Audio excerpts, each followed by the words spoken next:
নেতৃবৃন্দ, বিভিন্ন অঞ্চল থেকে আসা গণসংযোগের নেতৃবৃন্দ, কর্মীবৃন্দ, আসসালামু আলাইকুম।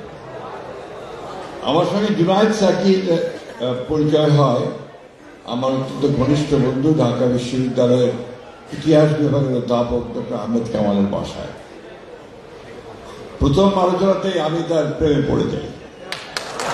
এই জন্য আমি তরুণ মুখে, তরুণ যুবকের মধ্যে সেদিন আমি যে স্বপ্ন দেখেছিলাম এবং যে দৃঢ়তা দেখেছিলাম, সে সত্যিকার অর্থেই বাংলাদেশে একটা পরিবর্তন করতে চায়। আমি আজকে তাকে আন্তরিকভাবে ধন্যবাদ জানাতে চাই এবং আপনাদের সংগঠন সকল নেতা কর্মীকে আন্তরিকভাবে অভিনন্দন, শুভেচ্ছা জানাতে চাই যে আপনারা জুনায়েদ সাকির নেতৃত্বে বহুদূর এগিয়েছেন এবং আমি বিশ্বাস করি আপনারা সামনের দিকে আরো সাফল্য লাভ করতে পারবেন। আমাদের এবি পার্টির মন্ত্রী সাহেব চ্যালেঞ্জ করেছেন, আমি এই চ্যালেঞ্জ অ্যাকসেপ্ট করেছি।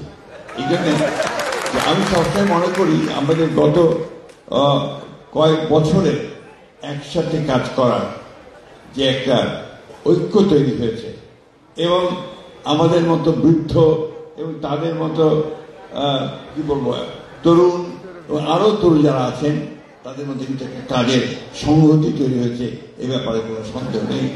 গত যে আন্দোলন, যে উত্থান, সেটা তারই প্রমাণ হয়েছে। আমি প্রায় বলতাম যে কোথায়, আমি তো তরুণদের দেখতে পাই না, আমি ঢাকা বিশ্ববিদ্যালয়ের সেই ছাত্রদের দেখতে পাই না, আমি দেখতে পাই না যে একটা অন্যায়ের বিরুদ্ধে ঢাকা বিশ্ববিদ্যালয় থেকে একটা মিছিল বেরিয়ে আসছে। কিন্তু সর্বশেষে আমরা 24শে জুলাই আমরা দেখেছি সেই শুধু ঢাকা বিশ্ববিদ্যালয় নয়, সারা দেশের তরুণরাই অন্যায়ের বিরুদ্ধে রাস্তায় নেমে এসেছে। আজকে এখানে অনেক হতাশা প্রকাশ করেছেন। আমি আমার ব্যক্তিগত জীবনে কোনোদিন হতাশাবাদী ছিলাম না, রাজনৈতিক জীবনে হতাশাবাদী নই, কারণ আমি বিশ্বাস করি যে ন্যায়ের জয় হবেই, সত্যের জয় হবেই। আজকে মানে আবার বলছি, আজকে যে সংকট তৈরি করেছে এই অন্তর্বর্তীকালীন সরকার, ঐক্যমত্য কমিশন, আমি বিশ্বাস করি যে এই সংকট কেটে যাবে।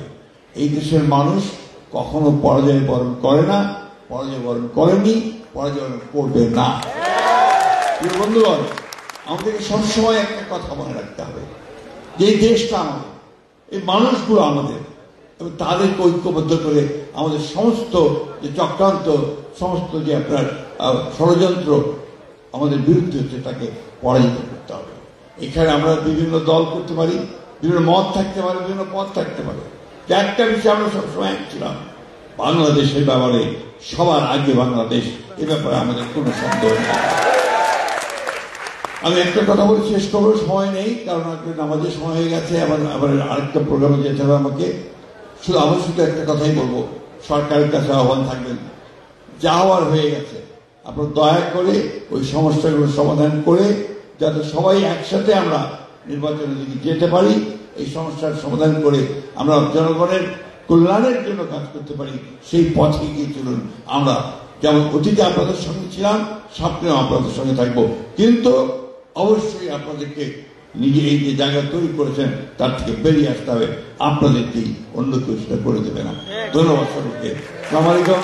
গণসংহতি যে সম্মেলন, তা সাফল্য কামনা করছি, আপনারা সফল হন, এই দোয়া করছি।